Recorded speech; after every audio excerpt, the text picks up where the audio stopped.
A rule of thumb is a simple general rule. A rule of thumb in Canada would be don't go outside when your hair is still wet in the middle of the winter because your hair will freeze. It's a rule of thumb in Canada. Another rule of thumb is when it is winter, you should keep mittens and a hat and a blanket in your car in case you go in the ditch because the roads get slippery. And if you go in the ditch, you are stranded and you need to stay warm. So a rule of thumb is keep a blanket and some warm clothes in the car. This sign, this is a rule of thumb if you build anything out of wood or other materials. Measure twice, cut once. That means if you're going to cut a piece of wood, if you measure it and it's 14 centimeters and then you cut it, between measuring it and cutting it, you might forget. So it's good to measure it twice before you cut it. And then the sign's a bit of a joke, right? Because you can see that they didn't actually follow this rule of thumb. But yes, a rule of thumb is a simple general rule. Don't go outside. Like if you have a shower in Canada and it's minus 20 Celsius outside, if you go outside with your hair damp or still a bit wet, it will freeze. I don't care when that happens, but if you have longer hair and you like to do your hair a certain way, you might want to avoid going outside with wet hair. Oh, I hope this doesn't spur on controversy. A matter of opinion, something that can't be proven either way. So there's a few things with Messi. It's a matter of opinion whether he's the best soccer player that's ever played the game or football player if you use the word football. You also might disagree with the fact that he plays for Miami. But all of those things are a matter of opinion. There's no facts to say he's the best or someone else is the best, right? It's a matter of opinion.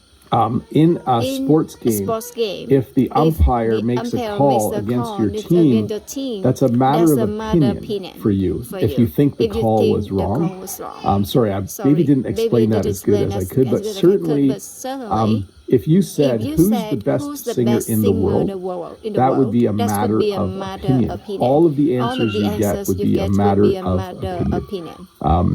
By the way, I haven't seen him play, but I imagine that when he plays in any North American stadium, the ticket sales go up. That would be my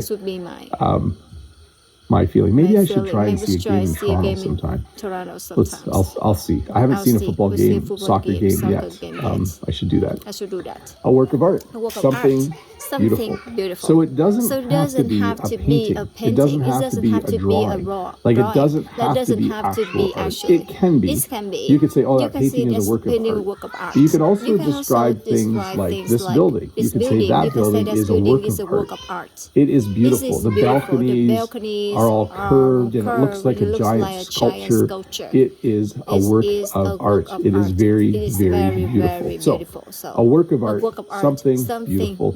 And it's usually something made by people. You wouldn't say that tree is a work of art, but you might say that park bench is a work of art. Okay? How would you describe a beautiful tree? You wouldn't say a work of art. Oh, you would say a thing of beauty. Yeah, that's the phrase. Like that tree is a thing of beauty. That bench is a work of art. You can also call the bench a thing of beauty if it's really nicely named. A turn of events, an unexpected change. So if you're driving to work and you have an accident, that's a bad turn of events. You can also have good turn of events, by the way. But it's an unexpected change. You could say, I went to work today and there was a good turn of events, I got a promotion. Or I was driving to work today and then there was a bad turn of events, I rear-ended the person in front of me. By the way, when you rear-end someone with a car, it means you hit them from behind. From the side, you T-bone them, and then from the front, it's head-on collision. So you can rear-end someone, you can T-bone them, or you can have a head-on collision. All of those would be a bad turn of events for sure. A moment of truth. The time when something important is discovered or decided. So I have to explain this one a little bit. This is a show called The Voice. And there are four professional singers that sit in the chairs. And a person will come on the stage behind them someone who's not a professional singer, someone who wants to become a professional singer. And they will sing, and if the four judges, if they like the person, they push a button and their chair turns around, and then they can put them on their team. I'm not going to explain the whole show. The whole point is, if you went on the show to sing and none of them turned around, that would be a moment of truth. It would be a time when something important is discovered, and what you're probably discovering is you're not a good singer. If you went on the show and all four judges pushed their button and their chair turned around, that would be a moment of truth, because you would then realize you are a really, really good singer. So there are many times in life where you might experience a moment of truth. Sometimes it's rather revealing when you discover something about yourself. A state